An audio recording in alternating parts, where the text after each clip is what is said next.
Welcome to everyone. आज हम इंटेगुमेंटरी system study करने जा रहे हैं जिनमें इंक्लूड है स्किन, नेल एंड हेयर। हमारे जो ऑब्जेक्टिव है कि स्किन के जो दो लेयर होते हैं एपिडर्मिस और डर्मिस, उसका स्ट्रक्चर क्या है और फंक्शन क्या है, और इसके अलावा स्किन के जो सेल्स है उनका फंक्शन, और इसके अलावा हेयर और नेल्स का एनाटॉमिकल स्ट्रक्चर क्या और कैसे होते हैं।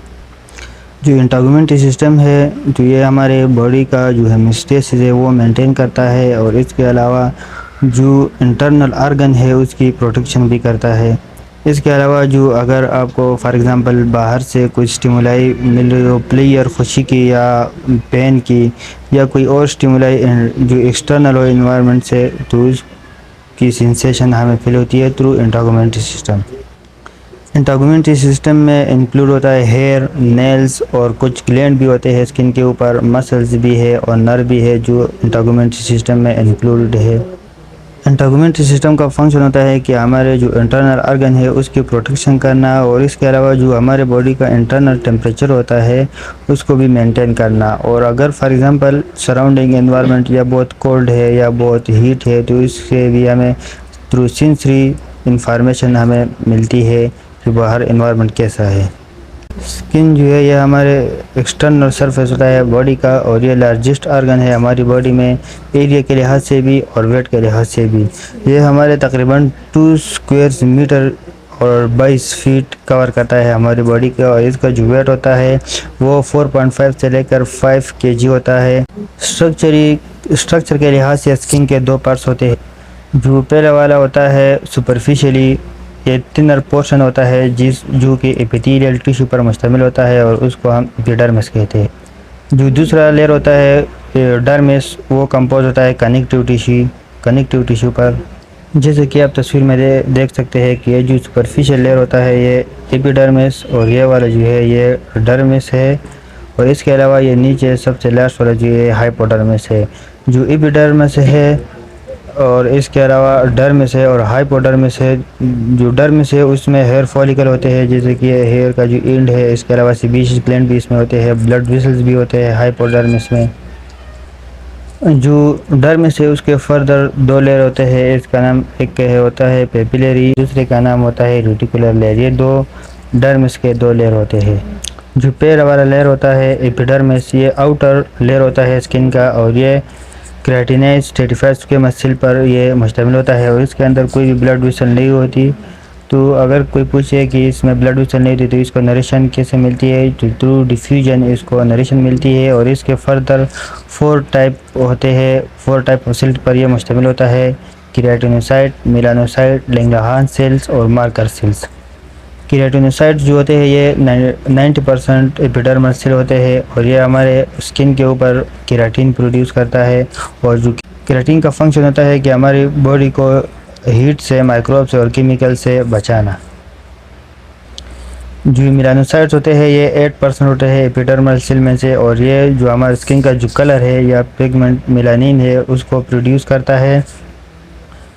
मेलानिन 2 किस्म के होते हैं, येलो रेड भी होता है और ब्राउन ब्लैक पिगमेंट भी होता है। मेलानिन जो है एब्जॉर्ब करता है, जो अल्ट्रावायलेट रेड है उसको एब्जॉर्ब करता है। लैंगरहांस जो होते हैं ये इम्यून सेल होते हैं हमारे स्किन के ऊपर, जो माइक्रो ऑर्गेनिज्म को किल एंड डिस्ट्रॉय करते हैं। और इसके अलावा ये जो है अल्ट्रावायलेट है, और अगर कोई इंजरी वगैरह हो जाए तो ये इजीली डिस्ट्रॉय हो सकते हैं लैंगरहांस सेल। मार्कर सेल ये फ्यू सेल होते हैं, मतलब कुछ ही सेल होते हैं, और ये डीप होते हैं एपिडर्मल सेल्स के मुकाबले में। और इसका जो फंक्शन होता है हमारे बॉडी में डिफरेंट पार्ट्स में अगर सेंसेशन हो रही है और किस किस्म का सेंसेशन है तो उसको ये डिटेक्ट करता है और हमारे ब्रेन तक इन्फॉर्म करता है।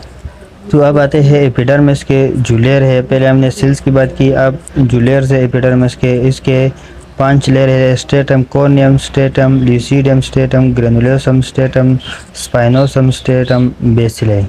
ये सिंगल लेयर होता है कोलुमनार और क्यूबॉइडल सेल से ये बना होता है, और ये डर्मिस लेयर से अटैच होता है और उससे जो न्यूट्रिशन है उसको रिसीव करता है डर्मल लेयर से, और माइटोसिस भी इसी लेयर में होती है, और मेलानिन जो होता है वो भी इसी लेयर में प्रोड्यूस होता है।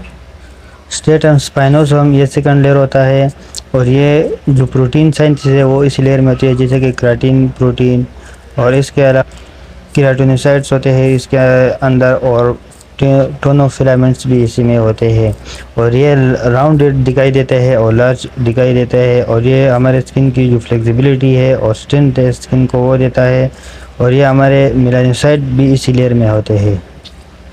जो स्ट्रेटम ग्रेनुलेसम है इसका जो फंक्शन, ये थर्ड लेयर होता है, इसका जो फंक्शन होता है ये जो लिपिड है उसकी सिक्रीशन करता है, उसकी वजह से हमारे जो स्किन है वो वाटर या अगर ज़्यादा इसकी सिक्रीशन हो तो वाटर दिखाई हमें फील होती है और अगर सिक्रीशन कम हो तो फिर हमें ड्राई महसूस होती है। और इसके अलावा ये 3 to 5 लेयर पर केराटिनोसाइट लेयर पर मुश्तमिल होता है और ये लिपिड रिच सिक्रीशन भी करता है। जो स्ट्रेटम कॉर्नियम है ये फोर्थ लेयर है, ये 25 से 30 लेयर डेड केराटिनोसाइट पर मुश्तमिल होता है। इसका जो फंक्शन होता है जब माइक्रो ऑर्गेनिज्म ड्यूरिंग इंजरी, अगर फॉर एग्जांपल किसी का एक्सीडेंट हो गया हो और माइक्रो ऑर्गेनिज्म उसमें एंटर हो गए तो ये स्ट्रेटम कॉर्नियम जो है इसकी प्रोटेक्शन करता है, माइक्रो ऑर्गेनिज्म इसके अंदर होते हैं और उसको किल डिस्ट्रॉय करते हैं। अगर किसी का स्किन बार बार किसी फ्रिक्शन से टकरा रहा होता है या मतलब उसमें बार बार फ्रिक्शन हो रही है तो इसके रिजल्ट में केले से वो उसकी फॉर्मेशन होती है जो कि एबनॉर्मल थिकनेस होती है स्किन की।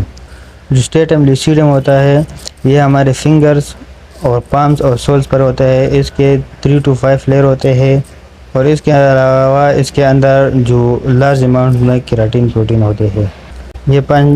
ये पांच लेयर है एपिडर्मिस के, स्ट्रेटम कॉर्नियम, स्ट्रेटम लूसिडियम और इसके अलावा stratum ग्रेनुलेसम, stratum spinosum, stratum basale. ये 5 लेयर होते हैं एपिडर्मिस के। जो दूसरा लेयर होता है स्किन का डर्मिस, ये सेकंड लेयर होता है और डीपर होता है स्किन के। इसमें कनेक्टिव टिश्यू होते हैं और अल्वियोलर कनेक्टिव टिश्यू होते हैं। कोलाजीन सपोर्ट द एपिडर्मिस, मतलब इसमें कोलाजीन भी होते हैं, इलास्टिन और स्मॉलर प्रोटीन भी उसमें होते हैं जो कि हमारे स्किन को फ्लेक्सिबल रखते हैं। अगर हमारी स्किन की ओवर स्ट्रेच हो जाए, मतलब अगर उसमें खिंचाव बहुत ज़्यादा आ जाए तो ये लेयर होता है कि उसको वापस अपने नॉर्मल शेप में लेकर आता है। इसके फर्दर 2 टाइप्स होते हैं, 2 लेयर होते हैं, papillary region and reticular region. जो पेपिलरी रीजन होता है ये तकरीबन 1/5 थिकनेस बनाता है स्किन की और इसके अलावा जो अल्वियोलर कनेक्टिव टिश्यू होते हैं और इलास्टिक फाइबर होते हैं वो भी इसी में होते हैं। जो रेटिकुलर रीजन होता है ये सबक्यूटेनियस लेयर से अटैच होता है और इसमें डेंस इरेगुलर कनेक्टिव टिश्यू होता है, उसके अंदर फाइब्रोब्लास्ट और बंडल ऑफ कोलाजिन होते हैं और इलास्टिक फाइबर इसमें होते हैं। जैसे कि आप तस्वीर में देख सकते हैं कि ये पेपिलरी रीजन है डर्मिस लेयर का और ये रेटिकुलर रीजन है डर्मिस का। समरी क्या है इन दोनों लेयर का और फंक्शन क्या है इन दोनों का। जो पेपिलरी लेयर है ये सुपरफिशियल होता है डर्मिस के और ये जो इसका मेन फंक्शन होता है इसके अंदर इलास्टिक फाइबर होते हैं और इसके अलावा जो नर्व एंडिंग है वो भी इसी में होते हैं। जो रेटिकुलर लेयर होता है इस रेटिकुलर लेयर में एडिपोज टिश्यू भी होते हैं और सेल के हेयर फॉलिकल्स भी होते हैं।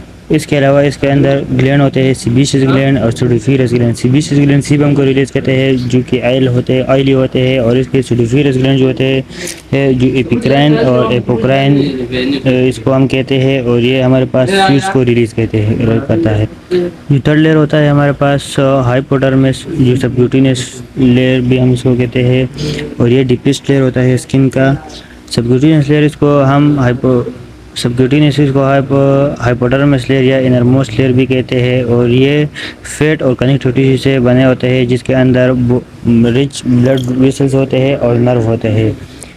ये हमारे बॉडी में एज ए इंसुलेटर और हमारी बॉडी के जो टेम्परेचर है उसको रेगुलेट करता है, मतलब उसको मेंटेन रखता है। इसको थर्ड लेयर इसलिए काउंट नहीं किया गया क्योंकि ये हमारे बॉडी के कई पार्ट्स में मौजूद होता है और कई पार्ट्स में मौजूद नहीं होता है, जैसे कि आईलिड्स, निपल और जेनिटलिया पे ये मौजूद नहीं होता। और इसका जो फंक्शन होता है वो एज अ शॉक एब्जॉर्बर, मतलब अगर इसके ऊपर कोई फोर्स अप्लाई हो जाए तो ये उसको एब्जॉर्ब कर लेता है और जो इंटरनल ऑर्गन है उसको इंजरी से बचाता है। और इसके अलावा इसका और फंक्शन ये भी फैट और एनर्जी को स्टोर करता है। अगर बॉडी में और कैलोरी को भी स्टोर करता है। अगर बॉडी को फिर उसके बाद नीड हो तो फिर ये उसको रिलीज़ करता है और उसकी जो नीड है वो कंप्लीट हो जाती है, पूरी हो जाती है। इसके अलावा जो ब्लड वेसल होते हैं, नर्व्स होते हैं, लिम्फ वेसल और हेयर फॉलिकल्स होते हैं वो इस लेयर से ही गुजरते हैं। इस तीसरी स्ट्रक्चर ऑफ द स्किन, हमें पता है कि दो किस्म के ग्लैंड होते हैं, एक एंडोक्राइन और एक एक्सोक्राइन। एंडोक्राइन ग्लैंड जो अपनी सिक्रीशन ब्लड के ज़रिए करता है और एक्सोक्राइन ग्लैंड जो अपनी सिक्रीशन कोई वेसल या कोई पाथवे या कोई डक्ट के ज़रिए करता है। तो इसके फिर फर्दर दो टाइप से, एक सीबेशियस ग्लैंड होते हैं और एक स्वीट ग्लैंड होते हैं। सीबेशियस ग्लैंड जो होता है वो ये ऑयली ग्लैंड होते हैं और इसका जो फंक्शन होता है वो ऑयल को रिलीज़ करता है हेयर फॉलिकल्स के ज़रिए, जैसे कि हमारे स्किन के ऊपर प्रेजेंट होता है, और ये हमारी बैक्टीरियल इन्फेक्शन को कम करता है। और इसके अलावा ये हमारे स्किन के ऊपर भी होता है और ये ऑयल को स्किन के ऊपर सिक्रीट करता है और स्किन की जो ड्राइनेस है उसको कम करता है। जो स्वीट ग्लैंड होते हैं इसके भी फर्दर दो टाइप से, एक एपिक्राइन स्वीट ग्लैंड और एक होते हैं एपोक्राइन स्वीट ग्लैंड। जो एपोक्राइन स्वीट ग्लैंड है ये एक्सिलरी और इंग्वाइनल एरियाज में पाए जाते हैं और इसका जो फंक्शन होता है ये बहुत ज़्यादा विस्कस सिक्रीशन करता है एक्सोसाइटोसिस के ज़रिए। मतलब जो सिल से बाहर जो प्रोसेस, अगर कोई चीज़ सिल से बाहर निकल रहा है तो हम इसको एक्सोसाइटोसिस कहते हैं। और जो एक्राइन स्वीट ग्लैंड होते हैं, जो एक्सोक्राइन स्वीट ग्लैंड होते हैं ये हमारे बॉडी के मुख्तलिफ पार्ट्स में होते हैं और ये भी वाटर सिक्रीशन करता है थ्रू एक्सोसाइटोसिस। सीबेशियस ग्लैंड मैंने ऑलरेडी बताया कि ये ऑयल सिक्रीट करता है और ये हमारे स्किन को स्मूथ रखता है। और इसी लेयर में जो नर्व एंडिंग होती है, इस लेयर में जो होती है डर्मिसुलर होते हैं और ब्लड वेसल्स भी इसी लेयर में होते हैं। एपोक्राइन ग्लैंड ये स्पेशलाइज ग्लैंड होते हैं जो बॉडी के सिर्फ 2-3 हिस्सों में ही पाए जाते हैं, जैसे कि आर्म पेट्स जिसे हम बगल कहते हैं या प्यूबिक एरिया उसमें प्रेजेंट होते हैं। और इक्विक्राइन ग्लैंड जो होते हैं ये ट्रू स्वीट ग्लैंड होते हैं, ये हमारे टेम्परेचर को रेगुलेट करते हैं। ये हमारी बॉडी का टेम्परेचर इस तरह से मेंटेन करता है कि जो ग्लैंड होते हैं इसके अंदर स्पोर्स होते हैं, स्किन के ऊपर स्पोर्स होते हैं और इस स्पोर्स के ज़रिए जो वाटर है उसकी इनटेक भी होती है और आउटटेक भी होती है। मतलब स्किन के ज़रिए इसका वाटर अंदर भी चला जाता है और बाहर भी जाता है। हेयर का जो स्ट्रक्चर होता है उसमें एक हेयर शाफ्ट होता है जी कि ये प्रेजेंट है और इसके अलावा एक हेयर बल्ब भी होता है, हेयर फॉलिकल, और इसके अलावा जो नर्व और ब्लड वेसल्स भी इसमें एंटर होते हैं। हेयर ये 3 रीजन पर डिवाइड होता है, एक लोअर सेगमेंट हमारे पास बल्ब और सुप्रा बल्ब होते हैं, और मिडल सेगमेंट में जिसे हम एस्मस भी कहते हैं, एक अपर सेगमेंट होता है जिसको हम इन्फंडिबुलम कहते हैं। अपर सेगमेंट होता है ये शुरू होता है सीबेशियस ग्लैंड के एंट्रेंस से शुरू होता है और फॉलिकुलर ओरिफिस पे ख़त्म हो जाता है। जो लोअर सेगमेंट होता है ये बेस ऑफ द फॉलिकल, मतलब जो फॉलिकल है उसके बेस से स्टार्ट हो जाता है और जो इरेक्टर पीली मसल है उस पर ख़त्म हो जाता है। और मिडल सेगमेंट जो होता है ये इरेक्टर पीली मसल से शुरू हो जाता है और सीबेशियस ग्लैंड पर ख़त्म हो जाता है। हेयर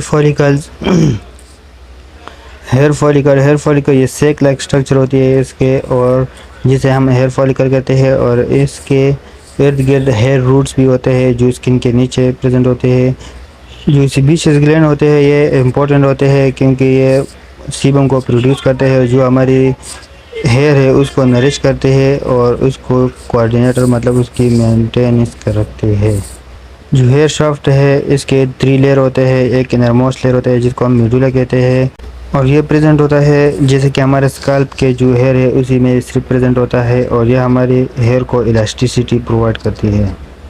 जो मिडल लेयर होता है उसको हम कॉर्टेक्स कहते हैं और ये बल्क ऑफ द हेयर होता है।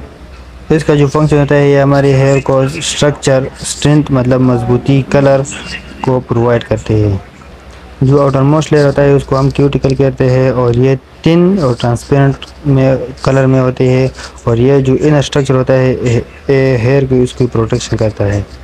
इनर रूट शीट, इसके अंदर कोई पिगमेंट नहीं होती और ये 3 लेयर पर मुश्तमिल होता है, एक हेनली लेयर, एक्सिलरी लेयर और क्यूटिकल लेयर।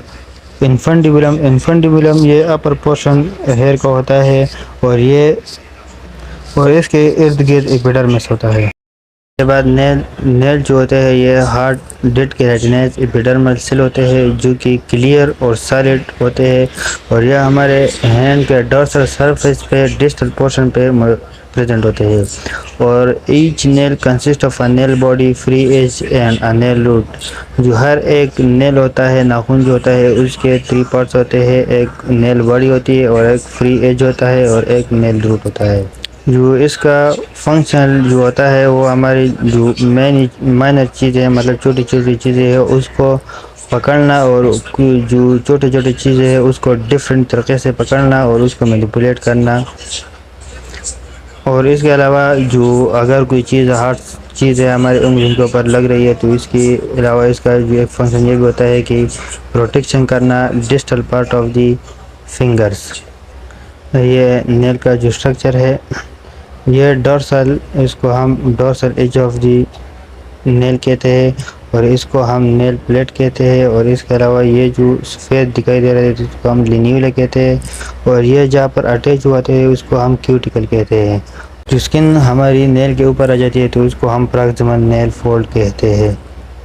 अभी क्विक ओवरव्यू है इंटरगोनल सिस्टम का। जो स्किन है ये मोस्टली डेड और लेयर से बना होता है जो कि एपिडर्मिस, डर्मिस और फेट लेयर होता है और हेयर जो है ये हमारी बॉडी को वार्म रखता है मतलब गर्म रखता है और नेल जो है ये हमारी जो फिंगर्स है उनके स्ट्रक्चर को मेंटेन रखता है और ग्लैंड जो है ये ऑयल्स रिलीज करता है जो कि हमारी स्किन को फिर मॉइस्चर भी करता है और इसकी प्रोटेक्शन भी करता है। और नर्व्स होते हैं ये जो मैसेज है हमारे स्किन से रिसीव करता है तो ब्रेन के पास लेके जाता है और ब्रेन से फिर मैसेज वापस बॉडी तक लेकर आता है।